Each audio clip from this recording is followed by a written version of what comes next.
Welcome to The Hop, Homeownership Podcast. It's a Beautiful Life with David Charles Allen, Village Properties Realtor in Santa Barbara, California.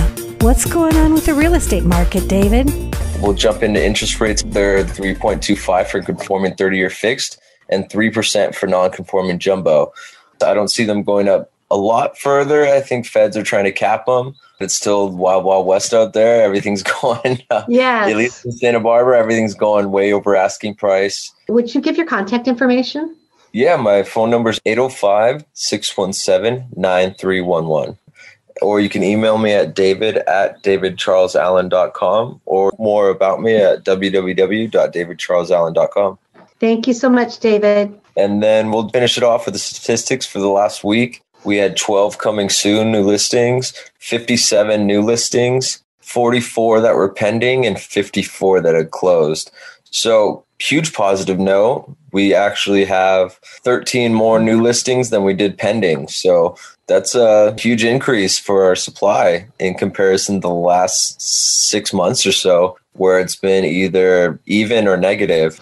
Springtime's coming around the corner, so a lot of people are going to be putting their homes on the market, and we'll see where it takes us.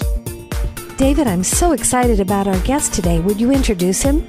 We have a great guest that I'm very excited about, renowned chef Jeff Smedstad, owner of Elote Cafe in Sedona, Arizona. How are you doing today, Jeff? I'm doing great. Thanks for having me. Patty's really given us a little bit of background about how special that restaurant is to Sedona. Can you chime in a little bit, Patty? Oh, it is so special. I've lived out here more than 4 years now, Jeff, and people would say, have you been to Elote? Have you been to Elote? And I'd be like, no, I haven't done it. And I would try. And then there would be too long of a wait for me because I don't plan ahead very well. And then sometimes I'd get on a waiting list, but then I'm not one to stare at my phone. And then I'd miss the call. And then everybody'd be angry at me. You missed the call.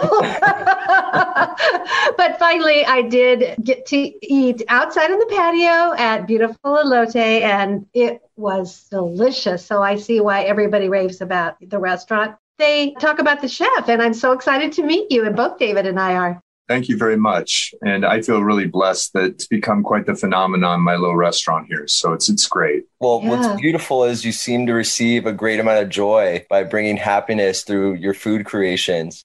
Can you tell us a little bit more about how you got started in all this? It's kind of an odd route, but one of my first jobs cooking was on a desert island halfway between Japan and Hawaii. I was in the Coast Guard, and we had nothing for entertainment except basically some food. And so I really learned at that moment that you could really make somebody very happy. We were living in isolation, and I realized how much food could mean to people. And I guess that's always stuck with me. It's just one of those wonderful things about what I do. People come in to be happy, but if I can make them even happier, it's a really cool way of making a living. Let's just put it that way. Wow, that's a great story. It is an unusual route. I know I read on your resume that you did eventually go to cooking school. Was this before cooking school? You just played around with the ingredients and cooked things? No, it was before cooking school. Actually, I was a deckhand on an icebreaker, and then I went to a cooking school in the Coast Guard. And then when I left for that, the guys on the icebreaker gave me a book with the big fat guy on the cover, and I thought he looked like Chef Boyardee. I took it to Japan with me. It turns out it was the James Beard cookbook, but I didn't know who he was.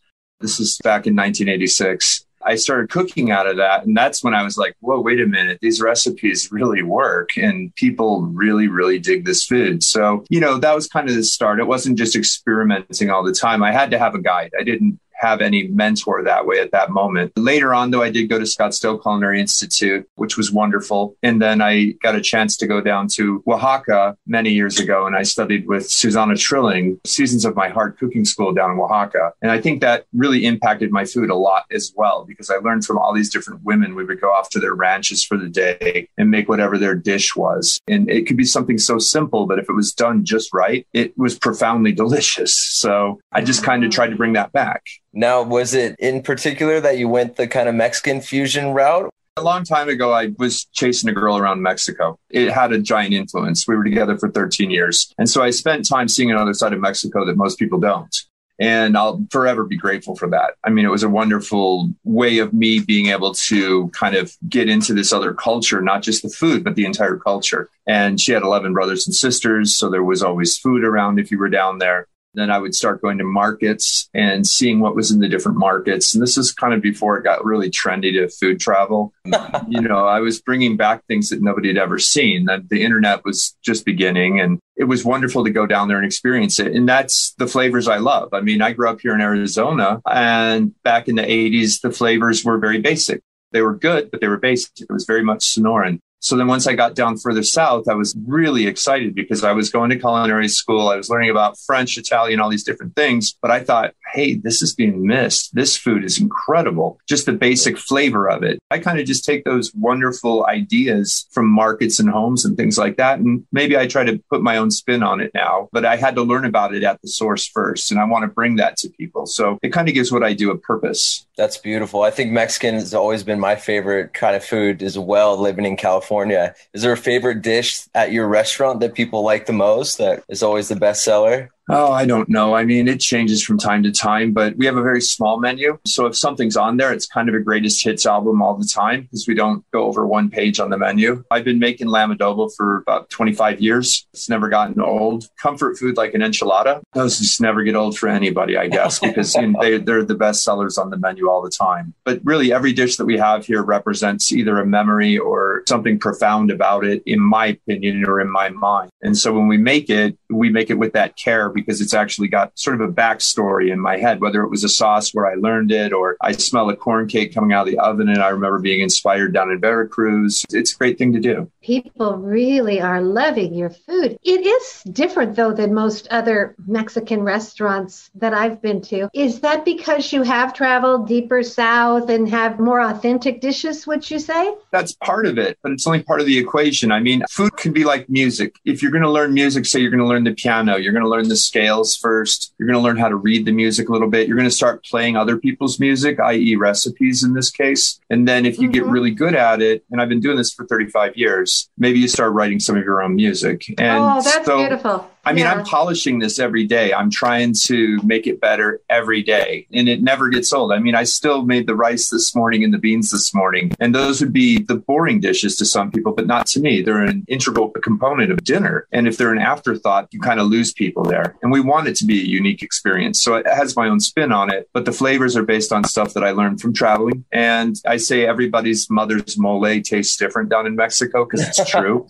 And mine's not the same as everyone else's. And I'm proud of that. David, don't you want to get up to Sedona and try it out? I would, yeah. Any kind of great Mexican food, I love trying. Make your reservations ahead of time, and we'll get you here and we'll go to dinner together. It'll be so much fun. Yeah.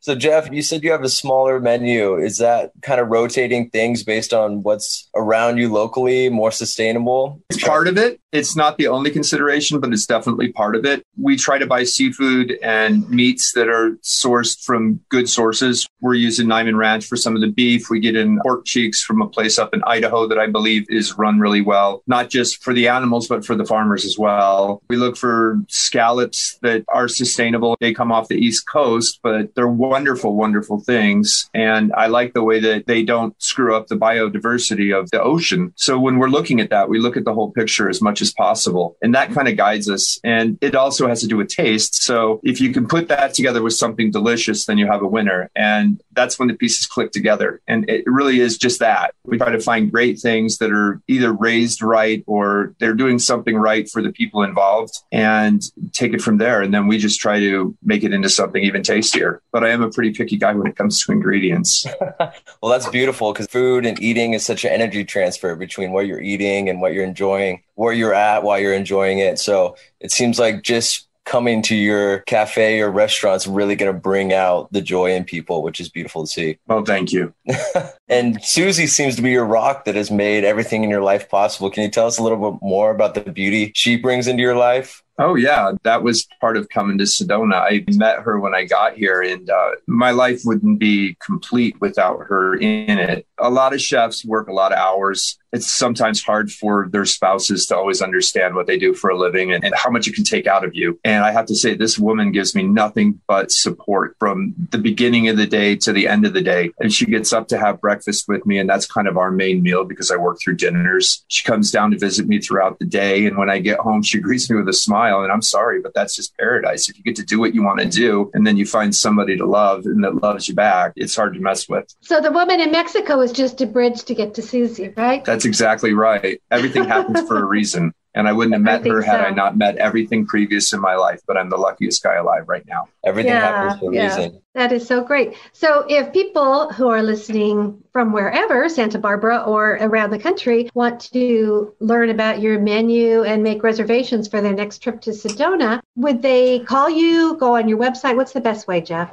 I'm recommending the website. You can go on the website. You can see the menu, what we're currently doing. We change it the day that we change anything so that it's constantly updated. You can do a reservation through there, which is something we didn't used to do. So people aren't waiting hours and hours anymore. But I highly recommend that you think in advance. It's 30 days in advance we take reservations. And as of today, we're literally booked out 30 days. So I guess at midnight on the available day, people start going, I don't know. I never did reservations until COVID hit. And it's actually really nice for me because I know how many people we're going to do for dinner. I have 2 cookbooks as well. So if you're just interested in cooking, the Elote Cafe cookbook's a great way to kind of get into the kitchen if you want it. They've been really successful over the years, and we wrote volume 2 about a year ago, and that one's going really well as well. So I'm really proud of those books as well. Elote is spelled Elote and then cafe.com. Again, I know I'm singing your praises, but I met somebody in Phoenix the other day and I told them about Elote Cafe and they're like, well, of course I've been there. It's humbling. I mean, I've traveled far and wide and I always run into people that know my restaurant. They don't necessarily know me, but they know the restaurant, and that's good enough for me. And it's just amazing that's had that reach. So I know you had a little experience on television. Can you tell us a little bit about that? Which one? Your Beat Bobby Flay. Oh, God. Yeah. That was an interesting thing. No, I don't think it's rigged. If I went all the way out there, I didn't win, so I could say it's rigged for that reason, but that wouldn't be necessarily true. It was a lot of fun. I felt actually really guilty that I won the first round because the gentleman I was up against in the first round was really sweet. And we sat backstage and talked for a couple hours, and I kind of got to know him. And, he talked about his kids were going to be watching this and all that. And I just was like, oh, no, I beat you. Aww. But then when it came to Bobby, I was like, yeah, okay, game on, let's go. And I don't know, I thought my food was great, but somebody thought it was a little too spicy, and somebody thought that one of his dishes might have been prettier, I think. I'm not sure. There was a whole lot of little talk about Instagram and stuff like that when the cameras weren't rolling, so I don't know. Either way, it was just fun. They flew me out there. I got to eat some really good pizza in Brooklyn the night before, and then I flew right back, and I went right back to work. I didn't miss a day of work. That was important to me, to get out there and get it done, and they actually changed their schedule to have me, because I told them I wouldn't do it if it wasn't a Sunday or a Monday, and I think we did it on a Sunday, and they normally only tape on Wednesdays or something. I tried to weasel out of it a little bit, but after they did that, I couldn't, because I was like, I'm not sure I want to go out there to New York and do this. But it was fun and it was cool. And anyway, I'm proud of it. I think I looked all right. And I think my food tasted good. So what the heck? Who doesn't love a little bit of extra spice? That's the beauty of Mexico. It's New York, man. You can't get too spicy. It's like, okay. So besides work, you're in the kitchen a lot, bringing happiness to people. How do you give yourself beauty and joy outside of work, besides Susie and everything like that? I'm actually a pretty quiet guy on the weekends for the most part. I spend a lot of time just at my house. We cook at home. I like to cook at home, just not really with the direction. Oftentimes I just have my wife go get something and then I'll just create a meal around it. And it's not necessarily Mexican or American or anything. It can be anything. And then I like to go out for long motorcycle rides. I have a Harley Davidson, and it sounds kind of weird, but that's kind of my quiet place. Once I'm out there going about 75, and you live up here in all this open area, and I drive through the mountains, and it's just wonderful. And I stop, I pull off and go out in the woods and just sit out in the woods in the middle of nowhere sometimes and have lunch. And then I come back home about 4 hours later. And that's how I take care of myself. That's beautiful. That sounds like an amazing life, actually. It's not bad if you can get it. It's not bad. That's right. That's for sure. Well, Jeff, it was great having you today. Thank you so much, Jeff. I really appreciate Absolutely. it. Have a great one. No, wait. Any way to cut the reserve line? You know, I only snuck one guy in once, and now he's the president of the United States. So. Oh, my. Oh. And I didn't know who that was. And I was like, you want to do a dumpster VIP? And it was like the Capitol Police or something. It's back when he was vice president. I met him at the back door of the old location down by the dumpster. And I was like, oh my gosh, it's the president or the vice president of the United States. And I made him walk by the dumpster. But he was nice about it. That's not an endorsement or anything. It's just kind of a funny thing. Nobody gets it. Funny. That is very funny. Those favors could pay off for you. Remember my name. You know what? If you slip me a good bottle of tequila, you never know what could happen. Oh, you never know. Okay, thank you, All Jeff. right. Or you let me in and right. I'll become president next. You know, I'll be the next. For me, man. Yeah, there you go. Well, thank you so much, Jeff. I really appreciate your time. I know you're a busy guy. All right. You guys take care. Thank you so much.